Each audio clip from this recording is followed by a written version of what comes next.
Ligtas ang apat na tripulante ng isang motor yacht matapos itong masunog sa karagatan sa pagitan ng Barangay Mabini at Barangay Mabulo sa San Fernando Romblon nitong linggo.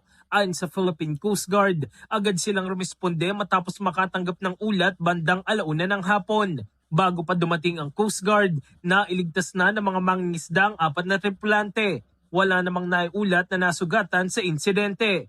Batay sa paon ng investigasyon, galing sa Subic Yacht Club ang motor yacht at papunta sana sa Consolacion, Cebu nang umaning magliyab ang makina nito. Nang maapula ang sunog, hinila ng Coast Guard ang motor yacht sa mas ligtas na lugar upang hindi na ito maging sagabal sa mga dumaraang sasakyang pandagat.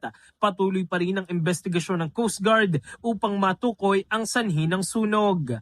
In the heart of changing lives, ako si Brigada Jigo Custodio ng 105.1 Brigada News of Manila, the Music and News Authority.